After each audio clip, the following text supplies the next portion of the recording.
muy lu jëm ci rabat d'arrêt bi nga xamante ne moom la ñuy wax ne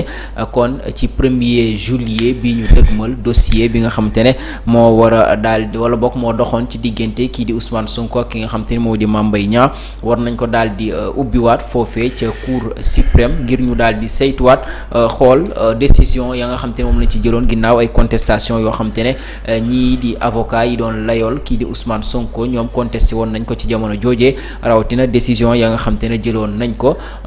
déjà bu ñu taxawee ci rabat d'arrêt pour sama genre yi nga xam te ne xëy na xamuñu ko lan mooy rabat d'arrêt ak surtout yan genre décision lañ mën a jël wala lañ mën a xaar ci li nga xam te moo di ci dossier yi de buñ dossier boo xam te ne dañ ko àtte woon ba noppi war ko ubbiwaat ca kanamu cour suprême. waaw xam nga rabat d'arrêt du dara lu dul benn procédure boo xamante ni procédure juridique wala boo xamante ni li ko tax a jóg mooy du dara lu dul neenal décision ñu tuddee ko arrêt boo xamante ni kuréel bu gën a kawe ci wàllum yoon moom moo ko daal di joxe pour nga léegi ñu tuddee ko soit la cour suprême wala ñeneen ñi cour de Sénégal cour suprême la tudd léegi cour suprême boobu moo joxe décision ñu tuddee ko l'arrêt de la cour suprême et arrêt boobu en 2024 précisément le 4 janvier plutôt dafa annulé woon li ñu tuddee dafa confirmé woon la condamnation de la cour d'appel bu Dakar ci procès aji Mame Mbaye Niang Ousmane Sonko et ci condamnation boobu loolu mooy arrêt bi léegi nag ci avocats yi nga xamante ñoom ñi les avocats de Ousmane Sonko d'accord ñu ci boobu décision tuddee ko arrêt léegi ñàkk d'accord boobu moo waral li ñu tuddee rabat d'arrêt léegi rabat d'arrêt boobu noonu du dara lu dul ñi nga xamante ni ñoom ñooy les avocats de Ousmane Sonko pour ne pas dire Ousmane Sonko moom mooy demander à ce que li ñu tuddee la Cour suprême encore qu'elle anéantisse ou bien qu'elle annule la décision bi nga xamante ni moom la jëloon en janvier 2024 léegi ça veut dire quoi bu defee lu ñu bëgg ça veut dire dafay annuler purement et simplement li nga xamante ni mooy la confirmation de la décision bi nga xamante ni moo amoon fële ci cour d'appel en 2024 nga xamante ni dafa moom moo rendre Ousmane Sonko inéligible d'ailleurs moom moo invalidé sa candidature léegi nag loolu ce sera benn audience pour xool est-ce que à la date du 4 janvier 2024 est-ce que le droit a été dit est-ce que cette décision pour ne pas dire arrêt boobu génnoon est-ce que normalement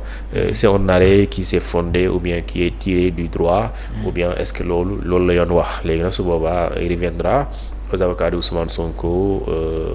de défendre leur client devant la Cour suprême pour quand même tëbal li nga xamante ni moom mooy cette décision de la Cour suprême en janvier 2024. lii buy am procès bi day ubbiwaat wala dañuy ñëw bu fekkee ne dañuy casser décision ba léegi ñu kii ko wala bu fekkee dañ koy confirmer ko wala nan la procédure bi. bon sauf que la Cour suprême du juge fait. C'est un juge de droit juge de fait mooy par exemple lii am en première instance c'est une juridiction de fait on parle de faits ñuy àtte mbir yi soo demee cour d'appel également c'est un juge de fait ou juridiction de fait dañuy wax ci mbir yi àtte mais bu jógee foofu dem cassation pourvoi en cassation foofu c'est pas une juridiction c'est pas un juge de fait c'est un juge de droit maanaam dañuy xool est-ce que juge bi àtte en deuxième instance cour d'appel est-ce que lu mu wax décision boobu muy génnee fi mu ko teg est-ce que loolu la yoon wax. est-ce que texte yi loolu la. est-ce que texte bi loolu la wax. est-ce qu'il y a pas une erreur de procédure loolu la en fait est-ce qu'il y a pas une erreur de procédure est-ce qu'il y a pas également une mauvaise interprétation ou bien une interprétation maladroite du droit et dans ce cas li nga mun comprendre mooy. parce qu'à l'époque il y a eu ñett mbir yoo xamante ni amoon na ci procès boobu fële ci cour suprême bu njëkk bi la cour dafa waxoon ne li ñu wax ne Ousmane Sonko au cas où fayul parce que loolu dañ ko ci bind mooy dañuy appliquer la contrainte par corps la cour suprême daf ko écarter parce que contrainte par corps tey par exemple dañ ko ne fixé au maximum mooy tey diir bi bu matee fayuloo mooy 200 millions yi fayu ko te décision bi nekk lu définitive dañ koy tëj jàpp ko jusqu'à ce que mu fay, sinon mu fay lu génn. Loolu mooy la fixation de la contrainte par corps au maximum. Léegi la Cour suprême à l'époque dafa ne woon loolu mënu fi am ci cas bi te loolu c'est très compréhensible soo demee ci article de 711 du code de procédure pénale. Le premier alinéa lu mu wax mooy la contrainte par corps ne peut être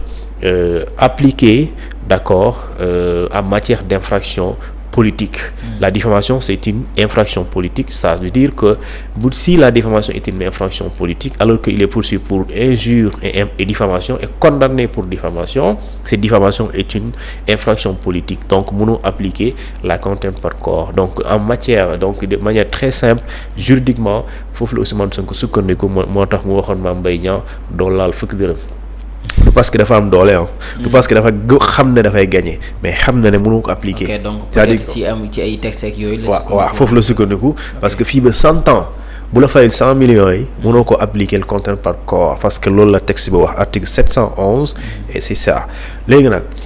ci avocat yi nga xamante ne ñoom avocat Ousmane Sonko aussi dañoo soulever ñaari points yu am solo mooy le principe d'inconstitutionnalité ak li ñu tuddee les défauts de procédure, maanaam l'absence de régularité, les défauts de comment on appelle ça encore, le principe d'inconstitutionnalité. Dañoo jàpp ne dossier bii nga xamante ni di décision arrêt Cour suprême bi jamono bu muy génn. Alors, on était à quelques jours ou semaines de la présidentielle de février 2024. Alors, jamono jooju ñuy invalider la candidature de Ousmane Sonko sukkandiku ci lu ñu tuddee comment on appelle ça encore cette décision. ñeneen dossier boobu dañ ko waroon transmettre le conseil constitutionnel pour que mu xool ce qui n'a pas été fait mais le jour waaw mu tranché mais teg nañ ko ci table bi en 2024 janvier précisément mais après le juge de la Cour suprême daf ko rejeté. Beneen bi mooy le défaut de le non-respect, le vice de procédure mooy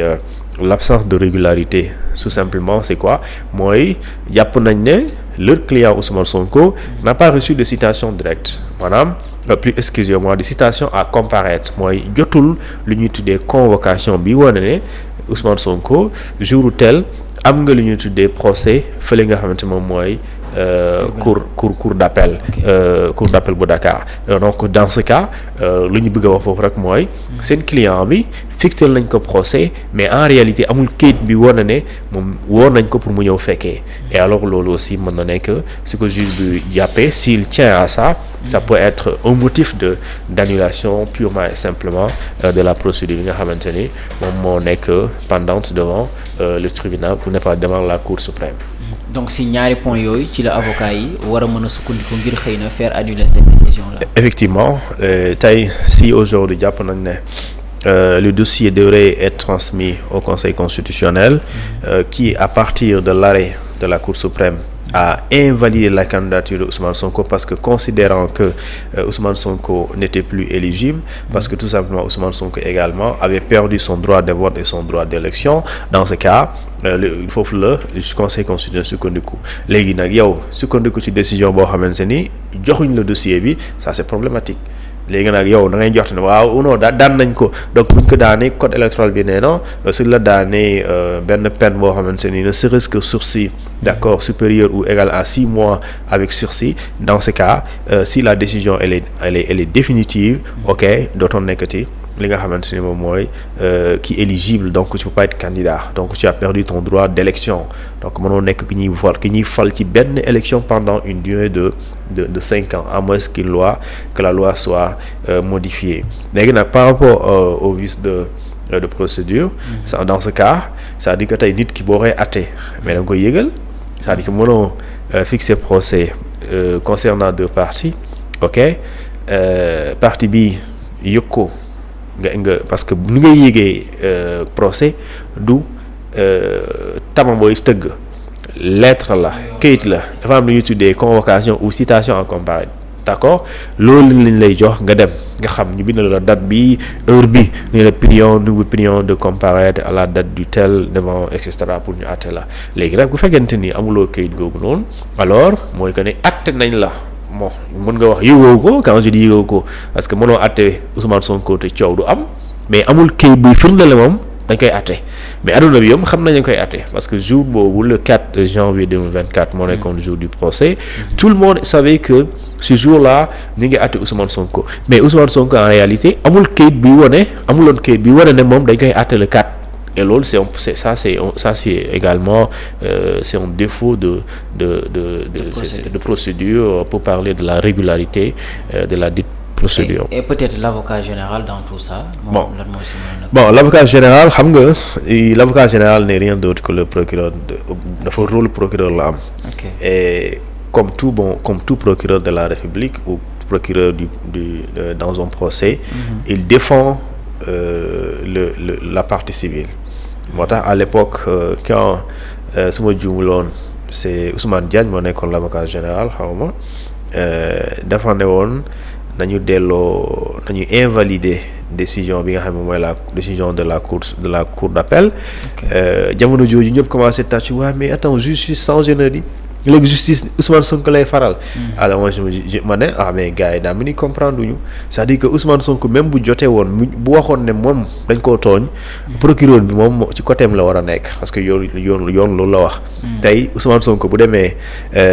nga ne diw moo ko tooñ tout de suite diw boobu bu demee. diw procureur diw boobu lay faral contre Ousmane Sonko. Donc parce que procureur loolu mooy rôle am avocat général loolu mooy rôle am donc l'avocat général son rôle c'est plutôt de défendre les droits n'est-ce pas ki nga xamante ne moo wax ne dañ koo tooñ. et ki wax ne dañ koo tooñ c'était Ousmane Sonko donc il défend Ousmane Sonko pour le rétablissement de ses droits et donc loolu moo taxoon effectivement moo amaat même position boobu et je dis bien le 2 xamu le premier bu procès bi amee cet avocat général aura la même position de l'avocat général de 2024 mais 2026 également bu procès amaatee dans ce cas ce sera la même position du changer donc le procureur son rôle c'est défendre les droits de la partie civile pour ne pas dire la société qui considère qu'il a été lésé dans une action. Ba tey peut-être pour jeexalee ci ponk boobu bu dossier bi passé fii bu ñu jëlee fii une décision dafay nekk une décision finale wala dina rester benn brèche boo xam te mën nañ fa jaar. Non dafay jeex parce que je pense que c'est le summum le rabat d'arrêt parce que déjà suñ la àttee en première instance tu as la chance bu fekkante ni délai jeexul alors tu as la chance nga dem en deuxième instance cour d'appel soo demee cour d'appel amaat pourvoi en cassation la cour suprême àtte tu as la possibilité d'attaquer cet arrêt qui est une décision à la limite cour suprême bi boo ko attaqué loolu mooy lekk rabat d'arrêt maintenant si rabat d'arrêt am na buñ la àttee ci loolu clôture donc su boobaa l'action publique est éteinte mooy dañuy jàll ci leneen léegi nag il se peut si aujourd'hui le juge de la cour suprême bi ñuy àtte le premier nee na damay infirmer la décision bi cour suprême jëloon ci arrêt boobu léegi damaa bëgg sax ñu àttewaat ko su boobaa mbir mi day ñëwaat ci cour bi mu mën na ne jox naa ko tribunal grande instance Dakar àttewaat leen lii vraiment leer waaw parce que la cour suprême c'est pas son rôle di àtte yaa tooñ loolu tooñ ma déedéet moom day xool est-ce que texte bi la ñu wax léegi dans ce cas il peut en infirmant mu renvoyer dossier bi pour ñu àttewaat ko daaw di ko wax dañuy commencer à zéro xool ndax léegi nag si il dit effectivement Ousmane Sonko toutes les étapes première instance deuxième instance cour suprême